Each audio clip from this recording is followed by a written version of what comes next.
श्री स्वामी समर्थ. तुमच्या राशीनुसार तुमचे इष्टदेव जाणून घ्या. इष्टदेवता कोण आहे, आवडता देव असणे का आवश्यक आहे, तसेच इष्टदेवाची पूजा करणे महत्त्वाचे का आहे. शेवटी आपले आवडते दैवत कोण आहे हे कसे शोधायचे. इष्टदेव शोधण्यासाठी कुंडलीच्या 5व्या घरापासून 5वे घर मोजले जाते. म्हणजे कुंडलीच्या शीर्षस्थानी जिथे लग्न लिहिलेले आहे तिथून डावीकडील 5व्या चौकापर्यंत, म्हणजेच कुंडलीच्या 5व्या घरातून इष्टदेव ओळखला जातो. या घरात असलेल्या राशीच्या घरातला देव आपला इष्टदेव आहे. इष्टदेवताची उपासना केल्याने सर्व प्रकारचे दोष दूर होतात. त्यांना प्रसन्न केले तर जीवनात आनंद राहतो. पण जर कोणाकडे कुंडली नसेल, जर आपल्याला आपल्या इष्टदेवताची कल्पना नसेल, तर आपण आपल्या जन्म अक्षराच्या पहिल्या अक्षराच्या किंवा पत्रिकेद्वारे अनुकूल असलेले देवता शोधू शकता. तुमच्या राशीनुसार तुमचा इष्टदेव कोण आहे हे जाणून घेऊया. तुमच्या राशीनुसार तुमच्या आवडत्या देवतेची पूजा केल्याने तुम्हाला लाभ मिळतील आणि तुम्हाला तुमच्या जीवनात योग्य परिणाम आणि प्रगती दिसेल.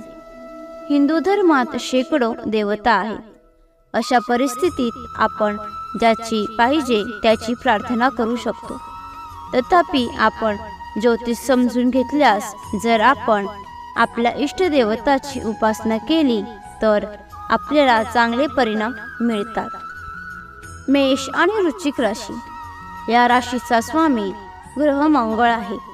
जर तुम्ही मेष किंवा वृश्चिक राशीचे असाल तर मंगळ हा मेष आणि वृश्चिक राशीचा स्वामी आहे. हनुमानजी हे मंगळाचे स्वामी आहेत. भगवान श्रीराम हे हनुमानजींचे आवडते देवता देखील मानले जातात. अशा स्थितीत हनुमानजी आणि भगवान श्रीराम हे मेष आणि वृश्चिक राशीचे आवडते देवता मानले जातात. त्यांनी या दोन्ही देवतांची उपासना करावी. वृषभ आणि तूळ राशी. ज्योतिषशास्त्रानुसार तूळ आणि वृषभ राशीचा स्वामी शुक्र आहे. शुक्र ग्रहाचा स्वामी आराध्य माता दुर्गा आहे. या कारणास्तव वृषभ आणि तूळ राशीची आवडती देवता मा दुर्गा आहे. हे लोक दुर्गा देवीची पूजा करू शकतात आणि चांगले परिणाम मिळवू शकतात. मिथुन व कन्या राशी. ज्योतिषशास्त्रानुसार मिथुन आणि कन्या राशीचा स्वामी बुध मानला जातो. तर दुसरीकडे बुधाचा स्वामी गणेश आणि विष्णू मानला जातो. तर मिथुन आणि कन्या राशीच्या लोकांची आवडती देवता मानली जाते. भगवान विष्णू आणि गणेश या दोघांची उपासना केल्यास तुम्हाला योग्य तो निकाल मिळेल. कर्क राशी. कर्क राशीचा स्वामी चंद्र आहे.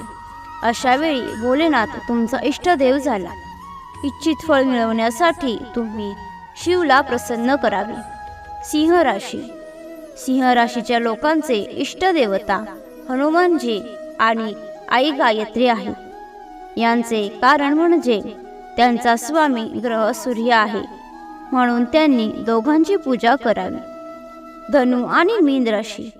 ज्योतिषशास्त्रानुसार धनु आणि मीन राशीचा स्वामी बृहस्पती आहे आणि बृहस्पतीचा स्वामी भगवान विष्णू आहे.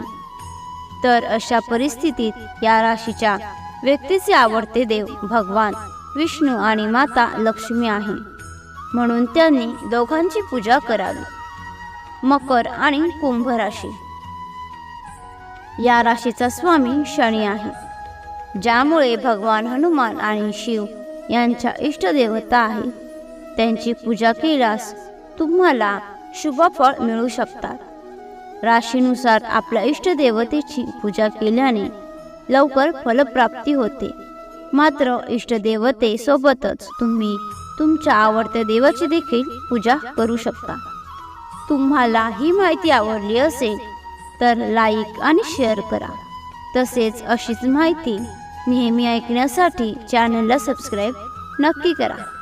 श्री सद्गुरू स्वामी समर्थ. धन्यवाद.